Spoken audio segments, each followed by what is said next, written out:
ගොඩක් ආදරෙන් ඔයාලා හැමෝම අපේ channel එකට පිළිගන්නවා. අද කියලා දෙන්නේ ගොඩක් රසවත් කූර මැල්ලුමක් හදාගන්නේ කොහොමද කියලා. channel එකට අලුත් කෙනෙක් නම් subscribe කරලා එකතු වෙන්න. අපි එහෙනම් බලමු වීඩියෝ එකට ගිහින් කොහොමද මේ රසවත් කූර මැල්ලුම හදාගන්නේ කියලා. මම මෙතෙන්ට අරන් තියනවා සෝදලා පිරිසිදු කරගත්ත කූර තම්පලා. මේවා මේ විදිහට මල් පිපිලා තිබුණාට මේක ගොඩක් පැහිලා නැහැ. ගොඩක් පැහිච්ච මල් තියෙනවා නම් මේක අපිට කැමරට එකතු කරගන්න බෑ. ඉතින් මේ විදිහට කූර තම්පලා අරන් තියෙනවා. ඒකට පොල් එක හදාගෙන තියෙන්නේ ගම්මිරි සැට 4-5ක් එක්ක ඉඟුරු කෑල්ලක් සුදු ලුණු බිකක් කහ කුඩු චුට්ටක් කලින් තලලා ඒකට මේ පොල් ටික දාලා පොල් ටිකක් තලාගෙන තියෙන්නේ. ඊට පස්සේ අමු මිරිස් කරල් 4-5ක් පොඩිවට කපාගෙන ලොකු ලුණු ගෙඩියකුත් කපාගෙන තියෙනවා. ඔයාලට රතු ලුණු තියෙනවා නම් ගොඩක් හොඳයි. ඊට පස්සේ පොල් තෙල් චුට්ටක් ඕන. ඒ වගේම රසායනික ලුණු ඕන. ওই ටික තමයි මුලින්ම ඕන වෙන්නේ. මම දැන් මේක කපා ගන්න තමයි යන්නේ.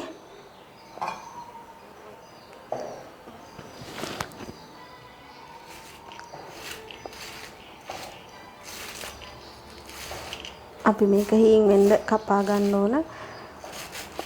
මේ විදිහට කපන්න අමාරු කෙනෙක් ඉන්නවනම් පහසු විදිහකට කපා ගන්න. මේක පොඩි අවදානමක් තියෙනවා අත කැපෙයි කියලා. අපිට කූර තම්පලා මැල්ලුමක් හැටියට විතරක් නෙවෙයි තෙල් දාලා උනත් කෑමට එකතු කරගන්න පුළුවනි. ගොඩක්ම කාන්තා රෝගවලට ගුණයි කියලා තමයි ආයුර්වේදයේ සඳහන් වෙන්නේ.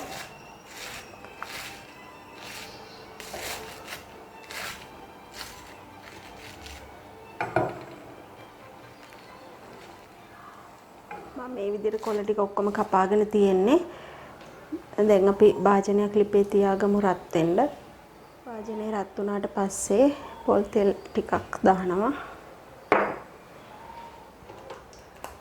තෙල් ටික රත් වීගෙන එනකොට කපාගත් අමු මිරිස් ටික ලුණු ටික එකතු කරගන්නවා.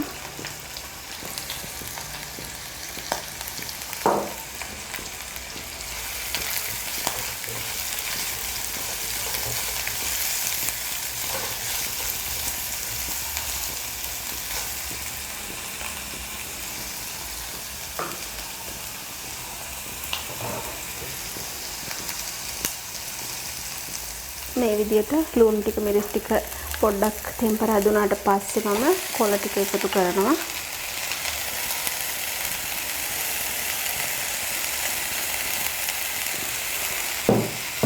ලිපේ ගින්දර අඩු කරගෙන තමයි තියෙන්නේ.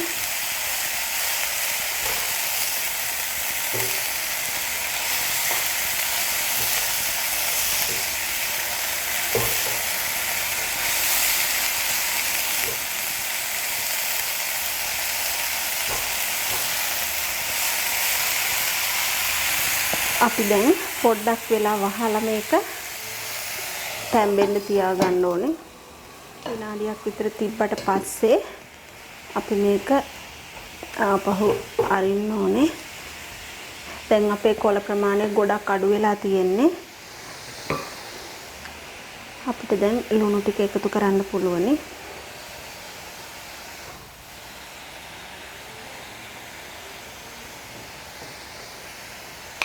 ඊට පස්සේ මෙතනදී පොල් ටිකත් එකතු කරගන්නවා.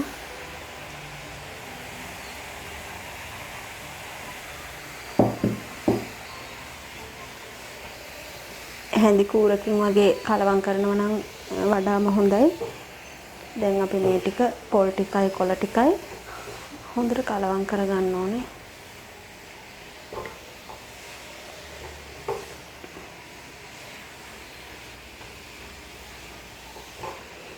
අපි ගින්දර අඩු කරගෙන තමයි තියෙන්නේ ලිපේ.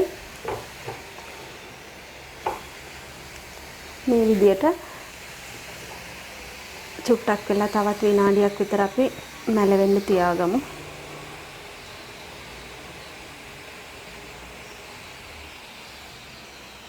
විනාඩියක් විතර මෙහෙම තියලා ඊට පස්සේ අපි ආය අනිත් පැත්ත හරව ගන්න ඕනේ කොළ ටික. ඒ පැත්තත් මැලවෙන්න.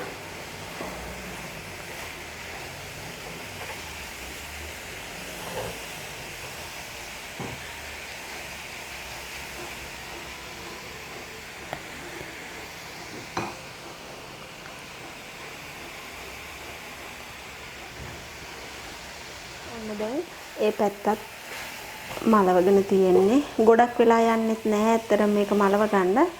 ඔන්න දැන් මම ලිප ඕෆ් කරගන්නවා. හරිම සුවඳයි. ඔයාලට කැමති නම් පුළුවනි ලිපත් ඕෆ් කරගෙන මේක නිමුණට පස්සේ අපේ මැල්ලුම නිමුණට පස්සේ දෙහි කෑල්ලක් එකතු කරගන්න පුළුවනි. ඉතින් ඔන්න එහෙනම් රසවත් කූර මැල්ලුමක් හදාගෙන තියෙන්නේ. ඔයාලත් මේ විදිහට හදලා රස බලන්න. මේ වගේම තවත් අලුත් වීඩියෝ එකකින් ආයෙ හමු වෙමු.